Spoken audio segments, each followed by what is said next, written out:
Great moments are born from great opportunity. For the past 33 years, I have looked in the mirror every morning and asked myself, if today were the last day of my life, would I want to do what I am about to do today? Forget about the crowds, the size of the school, their fancy uniforms, and remember what got you here. Focus on the fundamentals we've gone over time and time again. And most important, don't get caught up thinking about winning or losing this game.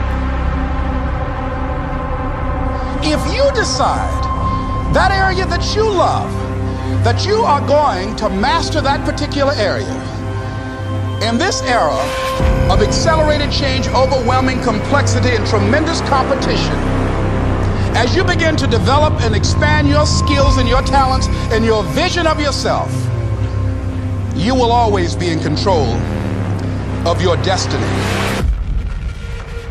Every man dies. Not every man really lives. That would be important to me. That's something that my dad always told me. Strive for, earn the respect of your teammates, earn the respect of the coaches you play for and that you play against. To me, there are three things we all should do every day. Number one is laugh. You should laugh every day. Number two is think. You should spend some time in thought. And number three is you should have your emotions moved to tears. Could be happiness or joy. But think about it. If you laugh, you think, and you cry, that's a full day.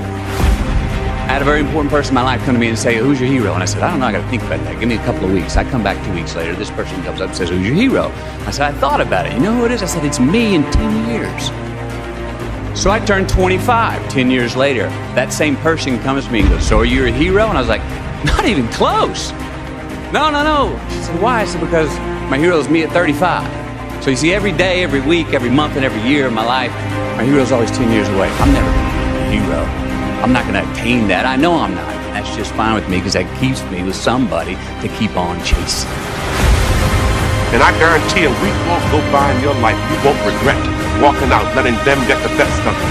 If you put your effort and concentration into playing to your potential, to be the best that you can be, I don't care what the scoreboard says at the end of the game, in my book, we're going to be winners.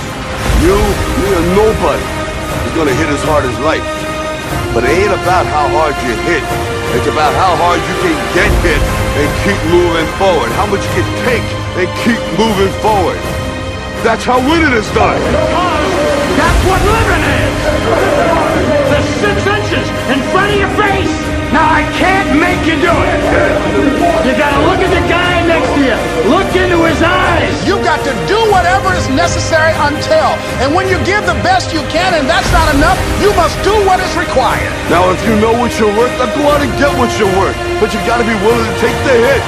And not pointing fingers saying you ain't where you want to be because of him or her or anybody. Cowards do that and that ain't you.